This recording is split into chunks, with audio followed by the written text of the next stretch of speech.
नमस्कार दोस्तों, स्वागत है आप सबका stock market learn and invest channel में। चैनल पे अभी तक करीबन 20 वीडियो आ चुकी हैं और हर एक वीडियो से आपको जरूर कहीं ना कहीं कुछ सीखने को मिलेगा, भले ही आप मार्केट में न्यू हैं या ऑलरेडी आप मार्केट में इन्वेस्टेड है। और अगर कहीं भी किसी भी वीडियो से अगर आपको कुछ सीखने को मिलता है तो जरूर उस वीडियो को लाइक करें और शेयर करें। और अभी तक इस चैनल को अगर सब्सक्राइब नहीं किया है तो जरूर इस चैनल को सब्सक्राइब करें।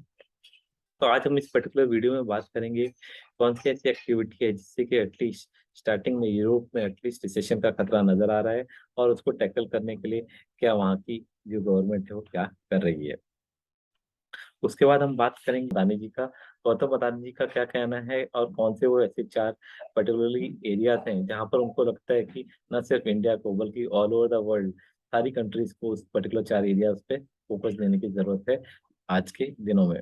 हम बात करते हैं निफ्टी फिफ्टी की। क्या रहा कल निफ्टी फिफ्टी ने कल एक अच्छी खासी गैप अप ओपनिंग के साथ शुरुआत की और उस अपनी गैप अप ओपनिंग को मेंटेन रखते हुए और हल्की सी बढ़त बनाते हुए 1% की अच्छी खासी तेजी के साथ अपनी क्लोजिंग दिखाई। और अगर हम बात करते हैं पर्टिकुलर सेक्टोरल इंडिसेस की तो हम देख सकते हैं कि निफ्टी बैंक ने अच्छी खासी 1.91% की उसमें बढ़त दिखाई कल, जबकि वहीं पर मेटल फार्मा और मीडिया में नेगेटिविटी रही है। जैसा कि हम जानते हैं कि फाइनेंशियल सर्विसेज करीबन 36 से 37% का उसका कंट्रीब्यूशन रहता है हमारी मार्केट में। तो इसलिए जब भी निफ्टी फिफ्टी में बैंक्स और फाइनेंशियल सर्विसेज रिलेटेड जो भी पर्टिकुलर बिजनेस है अगर उनमें अच्छा मोमेंटम आता है तो उसका असर साफ साफ निफ्टी फिफ्टी में भी दिखाई देता है। उसके बाद हम बात करते हैं क्या रहा कल एफ आई और डी आई एस का। तो हम एफ आई डी का देखते हैं। एफ आई कल अगेन करीबन 3,000 करोड़ की उन्होंने नेट बाइंग करी है और जबकि डी आई एस ने करीबन 212 रुपए की नेट सेलिंग करी है।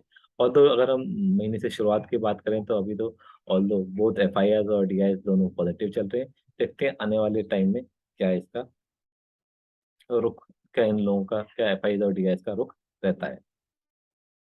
आइए उसके बाद हम बात करते हैं क्या रहा डोजोन्स का। डोजोन्स कल एक गिरावट के साथ शुरुआत करी और कल अप एंड डाउन करते करते एक करीबन 0.6% की एक अच्छी खासी तो नहीं मतलब ठीक ठाक सी बढ़त के साथ अपनी क्लोजिंग दिखाई दी। तो आइए हम उसके बाद बात करते हैं क्या रहा कल यूरोपियन सेंट्रल बैंक की मीटिंग का। तो यूरोपियन जो सेंट्रल बैंक की मीटिंग है उसके जो 25 मेंबर की जो गवर्निंग काउंसिल है उन्होंने आखिरकार माना है कि ये जो इन्फ्लेशन है वो बहुत ज्यादा बढ़ता जा रहा है। इसलिए उन्होंने जो आज तक कभी नहीं हुआ इंटरेस्ट रेट हाइक उन्होंने 0.75% मतलब कि 0.75% के साथ उन्होंने इंटरेस्ट रेट को हाइक किया है।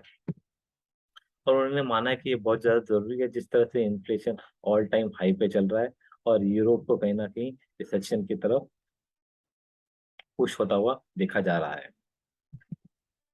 उसके बाद हम बात करते हैं ऑयल प्राइसेस की। तो जिस तरह से हमने देखा था हाल ही में कुछ दिन पहले ओपेक की जब मीटिंग हुई थी उस ओपेक की मीटिंग में ये डिसाइड किया गया था कि आने वाले नेक्स्ट मंथ से उनका जो ओवरऑल ऑयल का प्रोडक्शन है उसको करीबन 1 लाख बैरल पर डे के हिसाब से उसमें रिडक्शन किया जाएगा।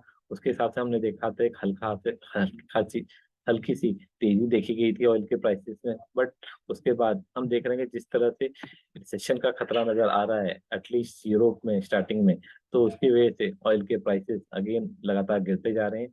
और कल अगर देखा जाए तो बिलो 90 के प्राइस पे कहीं ना कहीं जाके ऑयल सेटल हुआ है। तो हम यहाँ पे देख सकते हैं जो आज की ये लेटेस्ट जो प्राइसेस है हम देख सकते हैं ब्रेंट जो है वो करीबन 70 के नीचे 89.72 और जो WTI है करीबन 84 के रेट के आसपास चल रहा है। तो इसे हम देख सकते हैं कि और कहा गया है कि जो लेटेस्ट जो WTO है वर्ल्ड ट्रेड ऑर्गेनाइजेशन का है उस वो शो कर रहा है कि जो ग्लोबल ट्रेड है उसमें कहीं ना कहीं स्टैग्नेशन दिखाई दे रहा है और जो ओवरऑल जो वर्ल्ड है वो कहीं ना कहीं रिसेशन की ओर बढ़ता हुआ नजर आ रहा है। जिसकी वजह से हम कल की बात करते हैं वेडनेसडे की बात करते हैं तो करीबन 5% का एक फॉल देखा गया ऑयल प्राइसेस में, जो कि कंटिन्यू जो इकोनॉमी है स्लो डाउन उसकी वजह से और जो बेयरिश सेंटीमेंट है उसका एक कहीं ना कहीं एक रीजन है। आइए उसके बाद हम बात करते हैं वर्ल्ड के third richest person Gautam Adani ji का, जिनको कि हाल ही में यूएसआईबीसी जो कि United State and India business council 2022 के ग्लोबल लीडरशिप अवार्ड से भी नवाजा गया था। उनका कहना है कि 4 ऐसे सेक्टर्स हैं जिसमें कि यूएस इंडिया को एक कंबाइंड एफर्ट की जरूरत है, जो कि climate change, semiconductors, health care, defence and cyber security.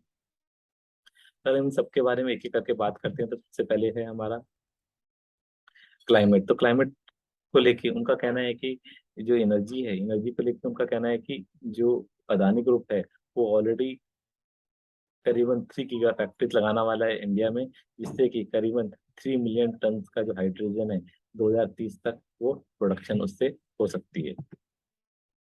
उसके बाद उनका कहना है कि जो जो गीगा फैक्ट्रीज हैं उसमें additional 45 gigawatt of renewable energy भी की भी कैपेसिटी रहेगी, जो कि एग्जिस्टिंग 20 गीगावाट की कैपेसिटी से अलग है। और ऑलरेडी उन्होंने कहा है कि 3 मिलियन टन का हाइड्रोजन भी वो जनरेट करेंगे करीबन 2030 तक।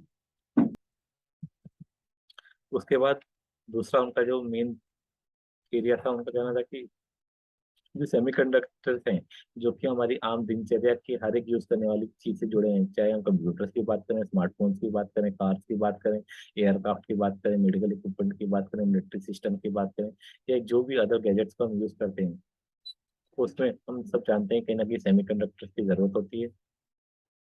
और सेमीकंडक्टर्स में भी एक अच्छा खासा लिमिट है, जिससे कि जो हाल ही में हमने देखा था कि सेमीकंडक्टर के चिप्स की शॉर्टेज थे, ऐसी कोई दिक्कत दोबारा ना आए। और हम देख सकते हैं कि ऑलरेडी जो सेमीकंडक्टर का बिजनेस है, उसमें ऑलरेडी जो अपने वेदांता के अनिल अग्रवाल जी हैं, उन्होंने ऑलरेडी 57 एनुअल जनरल मीटिंग में कहा भी था कि जो डोमेस्टिक कंजम्पशन है वो करीबन डोमेस्टिकली यूएस 80 बिलियन डॉलर को अचीव कर सकता है करीबन 2026 तक। और वही जो आंकड़ा है करीबन 110 मिलियन बिलियन डॉलर पहुंच सकता है 2030 तक। इसको लेके उन्होंने कहा था कि इंडिया भी आज की डेट में सारा 100% डिपेंडेंट है इस पर्टिकुलर सेमीकंडक्टर्स को लेके। और जिस तरह से इसका जो कंजम्पशन बढ़ता जा रहा है, इसको लेके उन्होंने कहा था कि वो एक अपना अच्छा खासा इन्वेस्टमेंट देख रहे हैं इस पर्टिकुलरली बिजनेस की तरफ। और उन्होंने, हम ऑलरेडी देख सकते हैं कि उन्होंने एमओयू भी साइन किया था फॉक्सकॉन से, जो कि वर्ल्ड की लार्जेस्ट इलेक्ट्रॉनिक मैन्युफैक्चरर है। आइए उसके बाद हम बात करते हैं क्या कहा गौतम अदानी जी ने। तो गौतम अदानी जी का कहना है कि जो करीबन यूएस और इंडिया की जो कंबाइंड जीडीपी है वो करीबन 70 ट्रिलियन तक आने वाले करीबन अगले 30 सालों में पहुंच सकती है, जो कि 2050 है। जो कि हम कह सकते हैं करीबन ग्लोबल इकोनॉमी का 35 से 40% हिस्सा रहेगा। और जो उन्होंने कहा है कि जो आज की डेट में जो बिलियन करीबन 150 बिलियन डॉलर का जो बायलैटरल ट्रेड है इंडिया और यूएस के बीच में, वो इस पर्टिकुलर जीडीपी में कंट्रीब्यूशन के लिए बहुत ही कम है, और इसमें बहुत ज्यादा आगे बढ़ के हिस्सेदारी की आवश्यकता है। फर्दर उन्होंने कहा है कि जिस तरह से जो क्लाइमेट चेंज, सेमीकंडक्टर और जो हेल्थ केयर है, उसमें जो प्रोग्रेस है, उसके लिए कहीं ना कहीं इंडिया और यूएस को जॉइंटली आके एक प्रोग्रेस करने की जरूरत है। उसके बाद उन्होंने बात की राष्ट्र डिफेंस एंड साइबर सिक्योरिटी की। उसमें उन्होंने कहा है कि ये एक बहुत ही अहम पॉइंट है, जिसमें कि एक कोलैबोरेटिव वर्किंग की जरूरत है यूएस और इंडिया के बीच में। तो ये थी मेन खबरें। इस खबर से हमें ये जानने को मिला कि जिस तरह से ये जो पर्टिकुलरली 4 सेक्टर्स हैं, जिसमें कि बहुत ज़्यादा फोकस की ज़रूरत है।